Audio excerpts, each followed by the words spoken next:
ये class 10th का political science civics का चैप्टर 2 का जो फेडरलिज्म है उसका पार्ट 2 है। कल हम लोग देखे थे की फीचर्स ऑफ द फेडरलिज्म कि जो फेडरल है, फेडरलिज्म का क्या क्या विशेषताएं हैं उसमें हम लोग देखे थे कि दो तरह का गवर्नमेंट हो सकता है या उससे ज़्यादा हो सकता है। तो इसी को हम लोग देखते हैं कि यहाँ पर आगे बढ़ते हैं कि exact balance of the power between central and the state government. अगर जो सेंट्रल और स्टेट गवर्नमेंट का जो पावर है, अगर जो डिस्ट्रीब्यूशन होता है from one federation to another, कि अगर एक देश एक फेडरेशन हो सकता है यूनाइटेड स्टेट ऑफ अमेरिका से या फिर यूनाइटेड जो किंगडम से अलग हो सकता है, दोनों का तरीका अलग हो सकता है। जैसा हम पहले ही बताया था कि एक होता है कि कमिंग टुगेदर, कि बहुत सारे कंट्री अलग अलग देश हैं, अलग अलग स्टेट्स हैं, वो लोग एक साथ आके मैंने एक विजन लेकर एक साथ आके एक अम्ब्रेला के नीचे आते हैं, एक कंट्री के नीचे आते हैं, और वो बहुत सारे स्टेट्स हैं, बहुत सारे कंट्री हैं, तो इसको हम लोग कमिंग टुगेदर कहते हैं। जैसे हम एग्जाम्पल बताया था यूएसए, स्विट्जरलैंड, तो इस तरह के देश जो है वो कमिंग टुगेदर है। कुछ है होल्डिंग टुगेदर और दूसरे तरह का जो है सेकंड रूट है वो होल्डिंग टुगेदर है, कि वो लोग एक साथ, ऑलरेडी इसका हम डिस्कस पहले कर चुके हैं पहले वीडियो में, कि वो लोग एक साथ रहना चाहते हैं। जैसे इंडिया के बहुत सारे स्टेट्स हैं, इंडिया के जो कंट्री हैं, इस तरह के जो पहले से ही बहुत सारे स्टेट थे तो लोग एक साथ रुके हुए हैं। तो इसी को दिया हुआ है कि this balance depends mainly on the historical context in which the federation was formed, कि ये बैलेंस जो है ऐतिहासिक तरीके से दे रहा है कि किस तरह से फेडरेशन बना। वो माने हो सकता है कि पहले वो अलग अलग देश था, वो लोग एक साथ आया, क्या हुआ। तो इसको हम लोग देखने के लिए दो तरह का रूट्स बताया गया है। There are two kinds of routes through which federations have been form, कि दो तरह का रूट है जिससे फेडरेशन बना। द फर्स्ट, ये बहुत इंपॉर्टेंट है कि द फर्स्ट रूट, जो पहला रूट है जिसको हम पहले बताए थे, कि इन्वॉल्व्स इंडिपेंडेंट स्टेट, अलग अलग देश coming together on their own, अपने से आया, और to form a bigger unit, बड़ा देश बड़ा यूनिट बनने के लिए, so that by pooling sovereignty, ताकि संप्रभुता बना रहे, रिटेनिंग आइडेंटिटी, इन सब अगर बहुत सारे देश अगर एक साथ आएंगे तो पावरफुल हो जाएंगे, they can increase their security, और वो सुरक्षित होंगे। दिस टाइप ऑफ जो गवर्नमेंट है, जो पहला रूट है वो है कमिंग टुगेदर फेडरेशन, जो हम पहले चर्चा कर चुके हैं, इंक्लूडिंग इसमें कौन कौन एग्जाम्पल्स है, यूएसए, स्विट्जरलैंड, ऑस्ट्रेलिया। तो in the first category of federation, ये जो पहला है कमिंग टुगेदर में, ऑल द कॉन्सोनेंट स्टेट्स, कि जितने भी स्टेट्स हैं यूजुअली हैव इक्वल पावर, सबके पास एक ही शक्ति होता है, and are strong vis the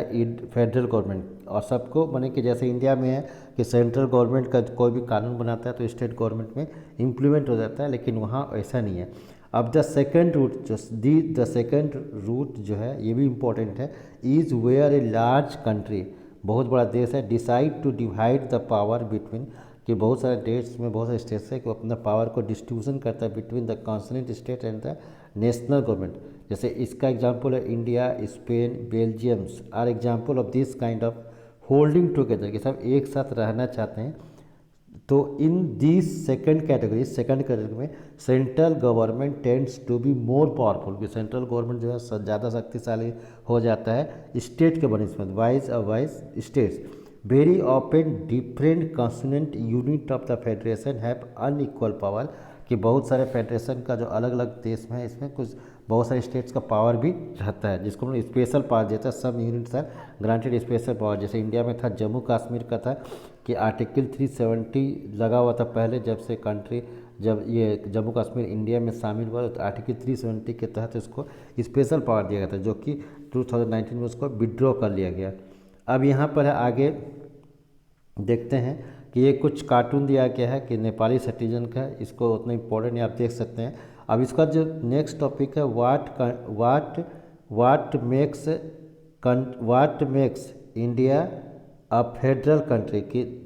India को कौन सा क्या क्या चीज़ है जो फेडरल कंट्री बनाता है। तो सबसे पहले हम आपको बता दें कि इंडिया जो है अपने आप को फेडरल कंट्री नहीं मानता है। अगर उसका जो संविधान देखेंगे तो संविधान में साफ लिखा हुआ है कि इंडियन जो है फेडरल कंट्री नहीं है, वो कहता है यूनियन ऑफ स्टेट्स। जैसे अगर इंडिया के बारे में क्या होता है, यूनियन ऑफ स्टेट्स, जैसे इंडिया को एकदम साफ लिखा हुआ है कॉन्स्टिट्यूशन में कि फेडरल नहीं है, ये कहीं नहीं लिखा है, वो यूनियन ऑफ स्टेट्स की, जितना भी राज्य है उसका एक यूनियन है, उसको यूनियन ऑफ स्टेट्स कहा गया, फेडरल नहीं कहा गया। लेकिन फिर भी इंडिया का जितना भी फीचर्स है डेमोक्रेसी का या जितना, वो सारा फेडरलिज्म से मिलता जुलता है। तो इसको हम कह सकते हैं कि इंडिया को फेडरल कंट्री बनाता है, इंडिया फेडरल कंट्री दिखता है। जैसे ही हेडिंग है what makes India a federal country, के इंडिया का जो फेडरल कंट्री क्या बनाता है, तो उसके फीचर्स से वो मिलते हैं। लेकिन कहीं लिखा हुआ नहीं कि कॉन्स्टिट्यूशन में कि India is a federal country, हाँ फीचर्स दिखता है। तो यहाँ पर जैसे अगर हम इसको देखेंगे शुरुआत में कि we have earlier seen now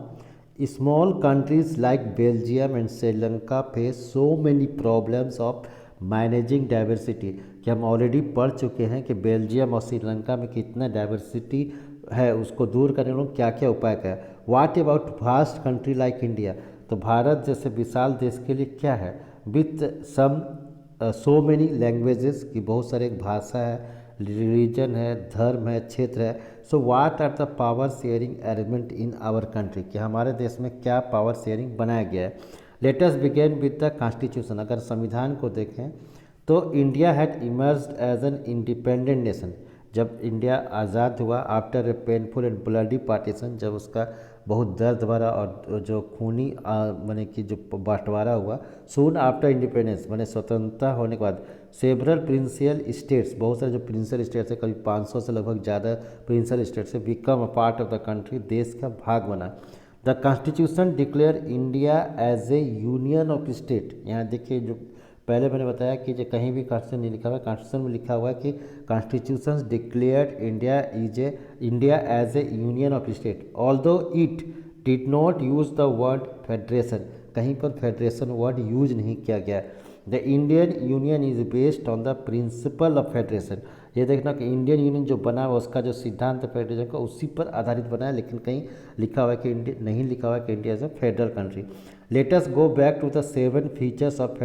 federalism mentioned एवं, कि ऑलरेडी हम 7 विशेषताएं देखें, अगर उसको देखेंगे तो सारा फीचर्स इंडिया मिलता है। We can see that all these features apply to the provision of the Indian institutions, कि इंडियन कॉन्स्टिट्यूशन के भारतीय संविधान में वो सारा फीचर्स दिखता है। The constitution originally provided for a 2 tier system of government, कि संविधान जो है 2 तरह का गवर्नमेंट को प्रोवाइड किया था, यूनियन गवर्नमेंट और दूसरा था जिसको हम लोग सेंट्रल गवर्नमेंट कहते हैं, representing the entire country, representing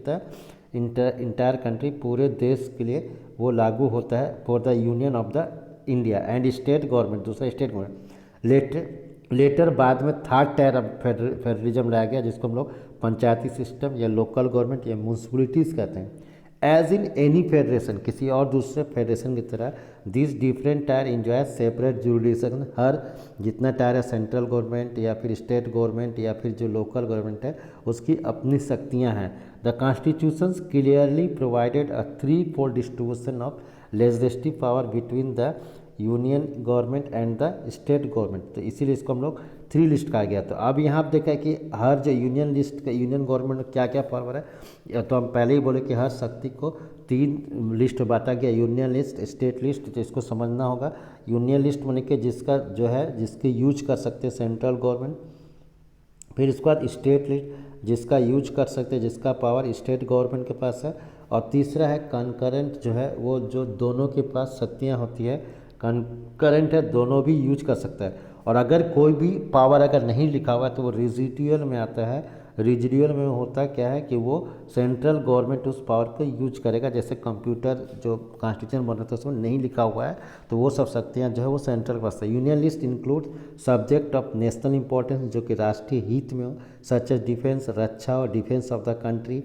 foreign affairs, विदेश मंत्रालय, बैंकिंग जो है, कम्युनिकेशन या करेंसी, इस तरह का एग्जाम्पल जो ये यूनियन लिस्ट में आता है, इसको याद रखिएगा। So they are included in the list because we need a uniform policy on this matter throughout the country, ये सब राष्ट्रीय हित में है, सबके लिए एक ही नीति बने पूरे देश के लिए, तो इसलिए ये पावर सेंट्रल गवर्नमेंट को दिया गया है। The Indian government alone can make laws, या रेलवे भी देखते हैं तो सेंट्रल गवर्नमेंट में आता है, पोस्ट ऑफिस भी आता है तो सेंट्रल गवर्नमेंट में आता है, तो इस तरह जितना भी है subject mention the union list. State list contains subject of state and local importance, जो कि स्टेट का माने राज्य और क्षेत्रीय महत्व, जैसे पुलिस हो गया, ट्रेड हो गया, कॉमर्स हो गया, एग्रीकल्चर हो गया, एजुकेशन हो गया। स्टेट गवर्नमेंट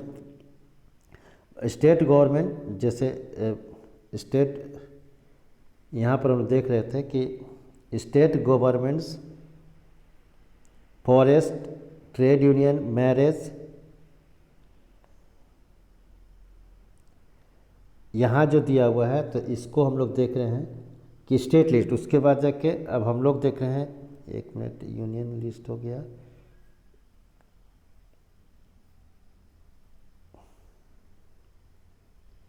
स्टेट लिस्ट के बाद आ गया कि the state government alone can make loss relating,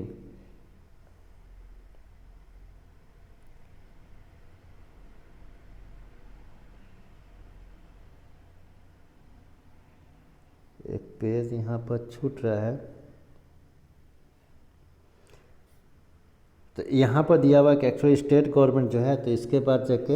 ये जो स्टेट गवर्नमेंट है ये आपको फॉरेस्ट है, स्टेट गवर्नमेंट, यहाँ अगर देखेंगे तो इस जो पीडीएफ फाइल है इसमें स्टेट गवर्नमेंट और कॉन्करेंट लिस्ट का छूटा हुआ है। तो स्टेट में जो हो गया, इसमें अगर आप बुक देखेंगे तो state governments alone can make law making ये to the subject mention in the state list, कि वो कानून बना सकता है स्टेट लिस्ट में। अब उसके बाद हो गया कि जो कॉन्करेंट लिस्ट है, कॉन्करेंट लिस्ट में होता है list include subject of common interest इन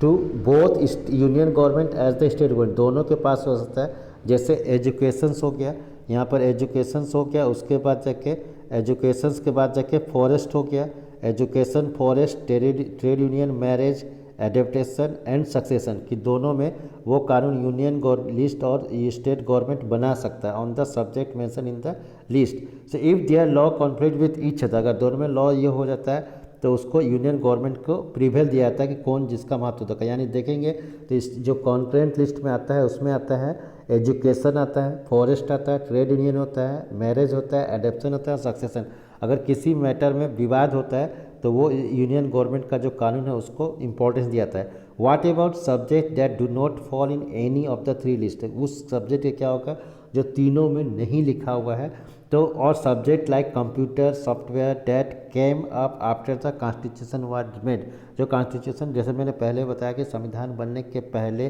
संविधान बनने के बाद अगर कुछ आया तो इसके अनुसार अकॉर्डिंग टू आवर कॉन्स्टिट्यूशन, ये बहुत इंपॉर्टेंट है, संविधान के अनुसार the union government has the power to legislate, कि उसमें जो केंद्रीय गवर्नमेंट है, सेंट्रल गवर्नमेंट है, वो कानून बना सकता है, इसलिए इसको रेजिटरी सब्जेक्ट कहते हैं। यानी आप तीन लिस्ट देख चुके हैं यहाँ पर, यूनियन लिस्ट हो गया, उसके जो कि पूरे देश के हिस्ट में, फिर स्टेट लिस्ट हो गया, फिर उसके बाद देख रहे हैं कि कॉन्करेंट लिस्ट हो गया, उसके बाद जाके आप अगर देख रहे होंगे तो जो रेजिडुअल्स हो गया, कि जिसमें ये तीन लिस्ट एक्चुअली दिया हुआ है, लेकिन चौथा लिस्ट अगर नहीं आता तीनों में तो उसको रेजिडियरी लिस्ट कर सकते हैं सब्जेक्ट। उसके बाद है we noted above the most federation that are formed by the holding together do not give equal power of its constitution, कि बहुत सारे जो देश थे, बहुत सारे ऐसे फेडरेशन हैं जो होल्डिंग टुगेदर सबको पावर नहीं होता है। दस all states in the Indian union do not have identical power, उसको पता नहीं है, जैसे कुछ का अलग अलग, जैसे some state enjoy special state, जैसे हम पहले बताया था जम्मू कश्मीर का, जैसे यहाँ पर दिया आसाम, अभी भी जो है नागालैंड, अरुणाचल प्रदेश, मिजोरम है इंजॉय स्पेशल पावर्स, और under certain provisions of the, इसको जो आर्टिकल 371 के अंतर्गत दिया गया, 370 को विड्रॉ कर दिया गया, इसलिए लिखा है कि Mizoram constitution of India article 371 due to their peculiar social and historical circumstances. जैसा इस स्टेट के याद रखिएगा, जैसे आसाम, नागालैंड, अरुणाचल प्रदेश एंड मिजोरम, 4 स्टेट को स्पेशल पावर अभी जो बचा हुआ article 371 due to their peculiar social and historical circumstances, these special power specially enjoyed in the relation to protection of the land right of indigenous people. इसमें दिया जो अंदरूनी रहने वाले हैं वहाँ पर कोई ज़मीन नहीं कर सकता, गवर्नमेंट सर्विस में आ नहीं सकता, तो इस तरह का ये दिया हुआ है। तो सिमिलरली स्पेशल पावर। अब उसके बाद अगर कुछ विवाद होता है किसी भी लिस्ट में तो उसके बारे में चर्चा किया हुआ है, जैसे अगर provisions exist for of the some of the other state India as well, there are some units in Indian union which enjoy very little power, कुछ लोगों को छोटा छोटा पावर है, जैसे these are area which are too small and to become an independent state, कि बहुत छोटा है लेकिन स्वतंत्र राज्य बन गया, by but which could not be merge with any existing state, लेकिन नहीं बना। जैसे दीज आर चंडीगढ़, जैसे लक्षद्वीप, दिल्ली, इसको यूनियन टेरिटरी कहा जाता है। तो इसका जो सारा शक्तियाँ हैं वो सेंट्रल गवर्नमेंट के पास होता है, न कि स्टेट गवर्नमेंट के पास। तो अगर कुछ भी बंटवारा होता है यूनियन गवर्नमेंट में या स्टेट गवर्नमेंट में, कोई भी अगर डिस्प्यूट होता है तो उसकी निपटारा जो है वो कोर्ट में होता है। तो जो इसी को दिया हुआ है कि it is not easy to make change to this power sharing arrangement, इसको चेंज करना मुश्किल है, जो कॉन्स्टिट्यूशन में लिखा हुआ है। Parliament can't on its own change this arrangement, अपने अनुसार नहीं कर सकता है। अगर उसको कोई कॉन्स्टिट्यूशन में लगा, अगर उसको चेंज करना है तो उसके लिए होगा कि दोनों हाउस में पहले बिल को पास करना होगा, राज्यसभा लोकसभा में, फिर उसको भी 2/3 मेजोरिटी से पास करना होगा। उसके बाद जाके उसको माने कि रेटिफाइड करना होगा आधा से ज़्यादा स्टेट से, जैसा भी 28 स्टेट्स है तो 15 स्टेट से उसको पास कराना होगा। और जुडिशरी जो है एक इम्पॉर्टेंट रोल अगर निभाता है, अगर कुछ विवाद होता है, स्पेशली अगर वो मतलब कि कोई भी आता है, हाई कोर्ट हो या सुप्रीम कोर्ट हो, कोई भी डिवीज़न ऑफ पावर के संदर्भ में कि कौन यूज कर सकता है, उसमें सुप्रीम कोर्ट जो है एम्पायर का भूमिका निभाता है। इस तरह से हम कह सकते हैं कि यूनियन और state government have the power to raise resources by levying taxes in order to carrying on the government, चाहे टैक्स भी लगा सकता है या असाइन भी दे सकता है ईच ऑफ देम। इसके बाद हम लोग जो है नेक्स्ट वीडियो में नेक्स्ट टॉपिक देखेंगे। तो मिलते हैं नेक्स्ट वीडियो में। Thank you.